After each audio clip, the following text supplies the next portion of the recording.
Tiger style. Tiger style. Yo. Wu-Tang Clan ain't nothing to f with. Wu-Tang Clan ain't nothing to f with. Wu-Tang Clan ain't nothing to f with. There's no place to hide once I step inside the room. Dr. Doom, prepare for the... What's cracking YouTube? It's me, your host, Tune, aka the Comic Book Thug. Once again, bringing in a comic book review. This time is for X-Men Red, issue number 1. I actually was looking forward to this book, and I must say, I was highly... you know what? Let's just get into the review of this. I'll give you my synopsis after the review. But, let's just jump straight to the book. Okay, so this is X-Men Red. The return of Jean Grey. I guess you could say the original Jean Grey. She's back. If you've been reading, which book was that? Oh no, it was just Jean Grey, The Phoenix Resurrection. Yeah, if you've been reading that thing, it was a 5-part miniseries. If you've been reading that, then you should understand why she's back. But Jean Grey's back. So the book opens up with a young girl named Heather.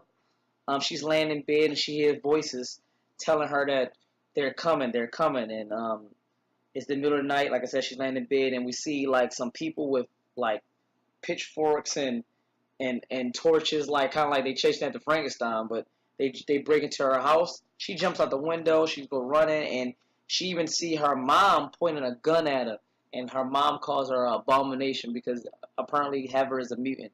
And as her mother fires at Heather, and the crowd does too, we see the X-Men show up. Well, we see Wolverine, Nightcrawler, and Jean Grey, the original Jean Grey, show up, and they take her to safety.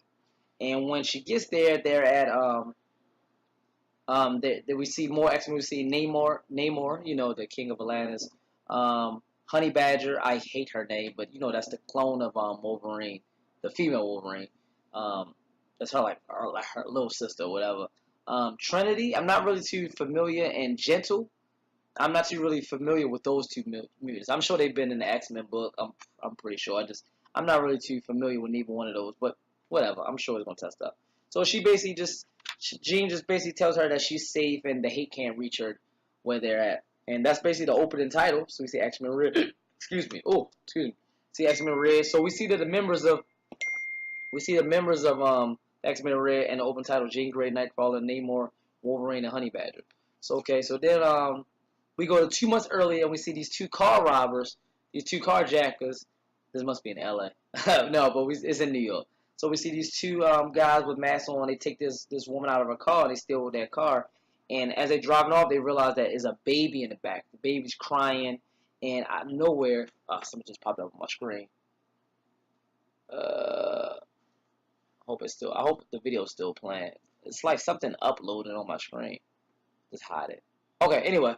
So, as they're driving off, we see the baby's crying, and the cries gets louder and louder, and the car's like stops, and it's because the baby is a mutant, and the baby's mutant powers is like scream, kind of like Black Canary. If anybody ever seen the Arrow,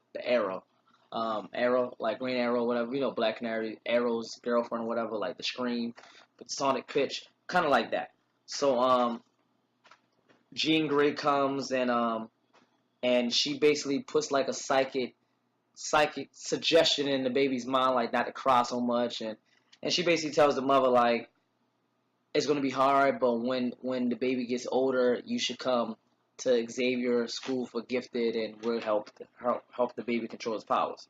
So we see Jean watching some news reports about these 2 news reporters. One a guy and a woman. One guy's like fighting, saying like mutants should be controlled or some stuff like that, and the woman's like, well, they're people, so you can't do that. So Jean's basically like she needs to find a way to heal the world. So she goes to some of the most smartest, brilliant people in the world. She goes to Turkey and Pakistan and Wakanda. She goes to Black Panther. She even goes to Namor, the King of Atlantis, and she brings all. Well, but I'm getting too ahead of myself. Before she gets to Namor, she goes to all these people, psychologists, doctors, mathematicians, authors, historians, engineers, humanians, activists, Nobel Prize winners.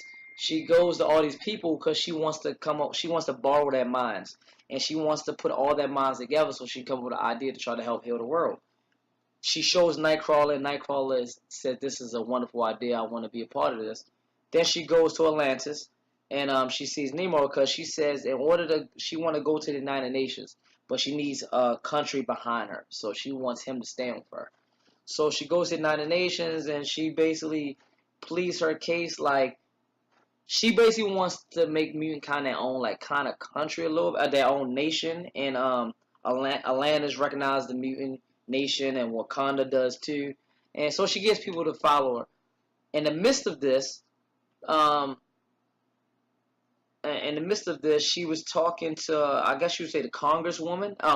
No, ambassador.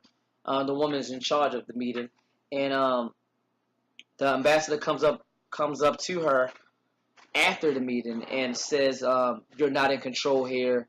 You're not the Phoenix anymore, Jean Grey. You cannot rise." And Jean senses that someone is in the ambassador's mind, and out of nowhere, the ambassador's head just explodes right in front of her. Everybody thinks that she's the one because she was reaching out saying no, but it looks like she's like doing mutant moves or whatever that makes her mind blow up. So they start firing at her. Namor protects her, and Nightcrawler comes and gets all of them out of there. And the comic ends with the return of Cassandra Nova. You know, like if I'm not mistaken, I don't know the exact backstory. I know she's a villain, and I know that she was working with Shadow King at one time, but I think she's like the sister of Charles Xavier, something like that. The clone of Charles. I can't really exactly. She looks just like Professor X. I forgot, but anybody remember exactly her backstory? Put it in the comments below, because I'm probably right there. But she's responsible for that, and that's how the comic goes by, with Jean with blood on her face, like. And the next issue is gonna be called Exile, so they're pretty much probably gonna exile mutants because of this. They're gonna blame them for this, and that's the end of the book. I must say, like I was saying in the beginning, this was a very, very good book. It is so rare that, I mean, I used to back when I first started reading comics. You read word for word, and then you get kind of lazy because the stories aren't as good. So you still read the books, but you kind of skim through it a little bit. I read word for word of this book. This is an excellent, excellent comic book. You know, they got X-Men Gold, X-Men Blue, and now X-Men Red. So you know they just trying to get money, but they are different teams though. But this is a must pick up. Grade A. Like, I love the book. I think it's a wonderful book. So yeah, that was my review on X-Men Red issue 1. I am so looking forward to issue 2. I will be doing a review on that too. Please be on the lookout for my other reviews, which are right here. Rogue and Gambit issue 2 and Legion issue 1. I am like 2 weeks behind on this, but issue 2 hasn't came out yet. So I'm going to do those reviews right now. Like, subscribe, share, please. Follow my Twitter and my Instagram, same name as my YouTube channel, at Comic Book Thug. And as always, from me, your host, Tune, aka the Comic Book Thug, have a nice day.